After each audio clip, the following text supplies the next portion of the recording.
When Riot first rebooted their lore to introduce us to the new Runeterra, one of the most significant changes they made was the addition of Universe. This is a site dedicated to serving as the central hub for League of Legends lore, at least for those who would rather not have to scour the wiki for information. Universe was made to contain every champion's up-to-date bios, as well as a variety of stories about their adventures or misadventures in Runeterra. Once upon a time, we get at least a couple of these stories about every month or so, but now the Universe page has unfortunately been left to gather dust in the wake of Riot's new policy changes. TLDR, they want to focus on telling stories through games and shows rather than through written material. Like, okay, I get some of the logic behind why. At the end of the day, more people are likely to interact with those mediums, and it also helps things stay somewhat consistent rather than having various different writers jumping onto Universe to sporadically put out stories. Even so, the fact that we might genuinely not be getting any more written works for League Universe is a genuine shame, and leaves me more than a little peeved. So today, I want to take a look back at some of my all-time favorite stories on Universe.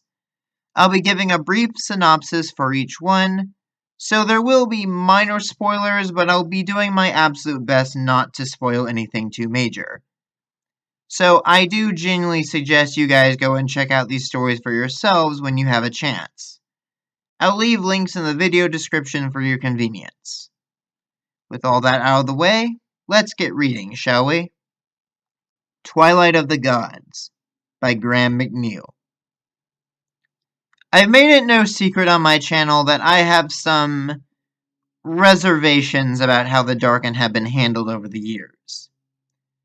In spite of that, Twilight of the Gods remains one of the best things to come out of that whole debacle. It tells the story of several demigods fallen from grace, men and women once revered as divine protectors who have torn apart the very land they once protected. Twilight of the Gods is a tragic story, showing the last night of the Ascended Host as they gather for the first time in centuries. Centuries that they have up until now spent warring with one another. At first, their conflict was one of ideals, of who should rule Shurima after the Emperor's death and how. Eventually, though, the fight becomes nothing more than a desperate struggle for them to maintain their own pride. Even after nothing remains of the once great empire, the Ascended continue to fight amongst themselves simply because they're all too stubborn and prideful to admit defeat. Despite all the power they possess, these god warriors are all too human at heart, and only one of them has the sense to see that. Alas, his pleas fall on deaf ears, and so the last remnants of Shurima's folly are supposedly brought to an end. It is admittedly a little complicated now that we have this extra information about Zalani and the half a dozen other Ascended who apparently survived that night, but putting that aside, I still think this is the best thing to come out of the Darken retcon. Perennial by Dana Lueri Shaw. The war between Noxus and Ionia is probably one of the most significant plot points in the entire League canon. There's not a single Ionian champion in the game whose backstory wasn't affected by the conflict in some way. However, few stories show how the war affected the general populace of Ionia itself better than Perennial. This is something of a bittersweet read. The story surrounds the Spirit Blossom Festival, in which people use one of Ionia's many magical trees to commune with the spirits of the deceased. However, there are so many deceased now thanks to the Noxian invasion that not everyone gets the opportunity. More than that, you can see how the Ionians struggle to hold on to their beliefs, traditions, and culture after everything that's transpired on their soil.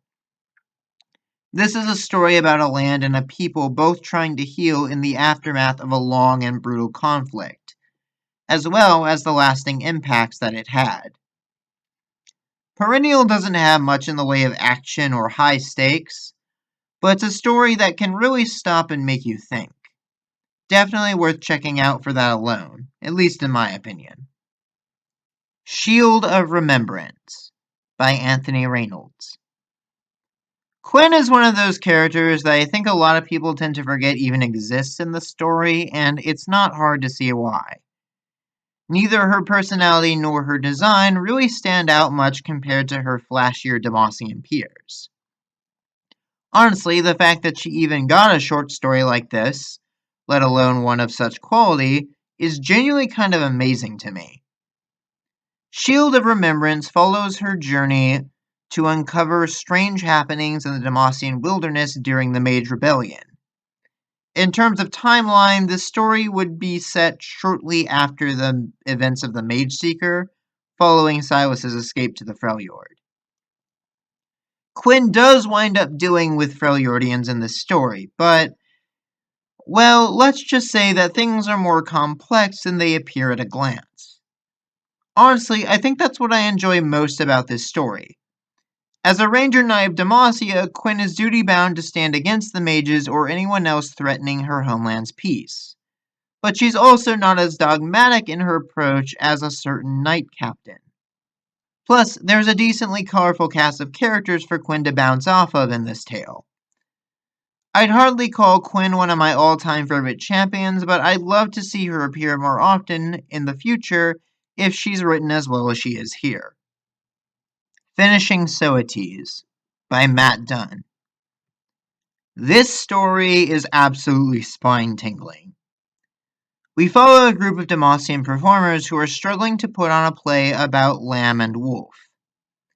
The play in question was written by a famed playwright named Soetes. Or Soates? Soutes? Yeah, I have no idea how to pronounce her name, so we're just going to stick with Soetes. Anyways, Soetes was a famed poet and playwright who, on her deathbed, tried to write a play about the very spirits that she soon expected to meet. Ultimately, however, she wasn't able to complete the script before passing, and so the play was never performed. Tarnold, the leader of the troupe, dares to try and host the play regardless, even going so far as attempting his own original ending. Unfortunately, on the night of the play itself, everything falls apart. The actors can't get their act together, one of them breaks their mask, and on top of that, no one can actually produce a satisfactory ending to the play. Things go from bad to worse, though, when the actors donning their masks all start to adopt increasingly eerie behavior, speaking as though they aren't themselves. It's an extremely unsettling story as we witness the power and sway of Runeterra's masked spirits, the beings said to embody death in all its forms, as they come forward one by one to offer their own take on the play's finale. There's a lot that we still don't understand about these entities, and finishing Soetes makes it clear that perhaps we're better off not knowing all the details. Bloodline by Graham McNeil. I might be a little biased with this one, but even putting my character preferences aside, oh boy, where do I even start? Bloodline is perhaps the longest entry on this list, and shows us the outcome of the Ascended finally returning to Shurima after centuries. This story has a decently expansive champion cast.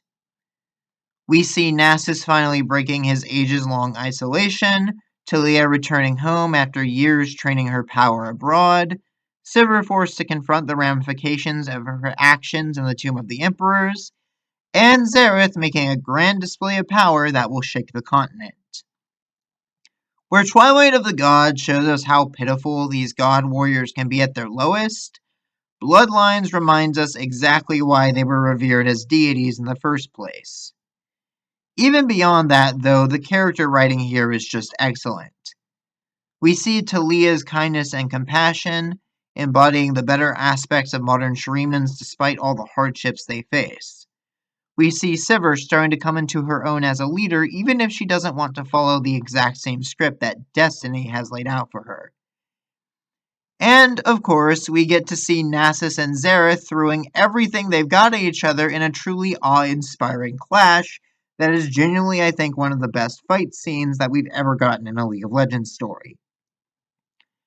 Everything about this one is honestly just amazing. I mean, I might have some small nitpicks, but who honestly cares? Like I said, Bloodline is a bit of a lengthier read, but it is absolutely worth your time if you can get a chance to sit down and go through it. And those were my picks for the top 5 League Universe stories. What do you all think? Do you agree with my choices? Do you disagree? What stories are your favorites and why? Leave your thoughts and comments down below, and I'll see you all next time.